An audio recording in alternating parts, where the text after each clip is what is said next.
I certainly have some intimate knowledge, and I do have a relationship with Mr. Brome, and I used to work at Ryan Companies. Ryan Companies is the builder of the project out there.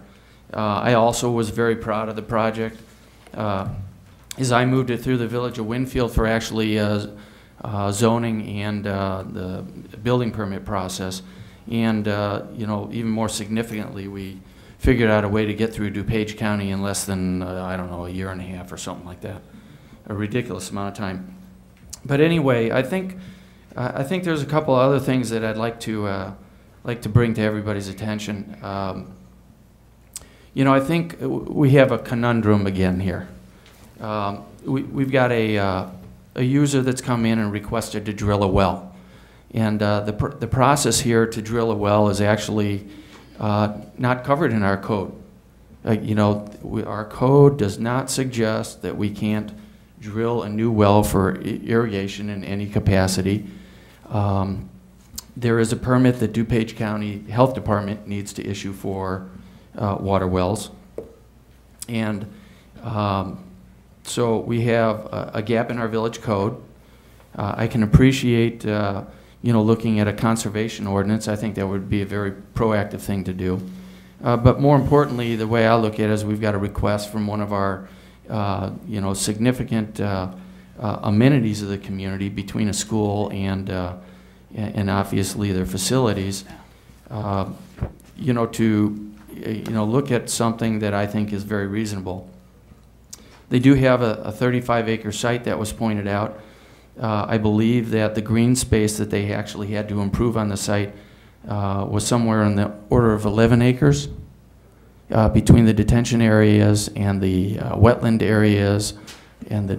Yeah, the total area that's in the floodplain and the wetlands is 15 acres. 15 acres. So as part of this project, they invested in the green space that DuPage County and the village of Winfield required for the project. They also provided, you know, we talk about, there is an economic consideration on this relative to operating our village water system and sanitary sewer systems.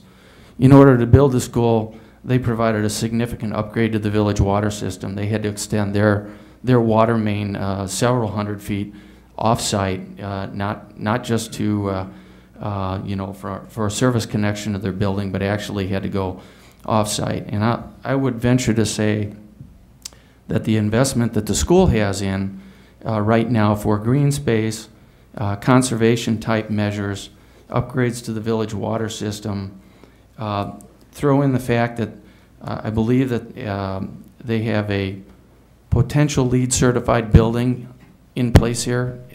You're not pursuing LEED certification? It would qualify for LEED Silver.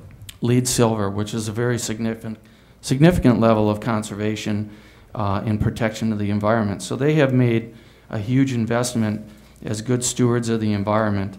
And that includes a geothermal heating and cooling system. And I don't know if you're aware of that, but these are significant upgrades.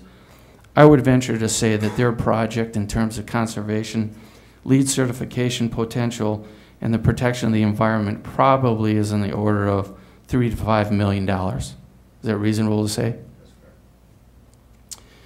An irrigation well is consistent with the mission that the school has already documented and provided evidence for. So I feel very strongly that although I believe that it's a good idea to put a conservation ordinance in place, we just got through suggesting that an electronic sign is going to be moved forward for a vote without an ordinance in place.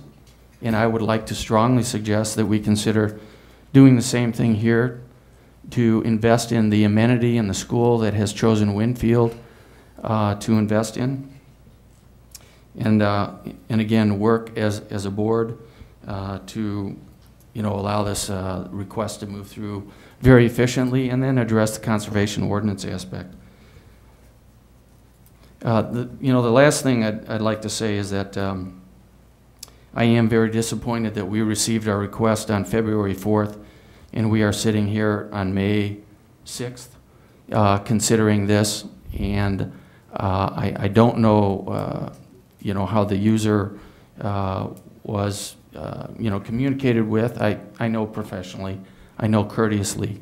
But clearly 3 months to bring this issue to a village board meeting on committee of the whole is woefully too long, when it was made very clear that this issue was thought out by the school, presented in plenty of time for the village to make these kind of adjustments and talk about bringing it in as an ordinance, which is reasonable, but we've delayed them too long the way I feel.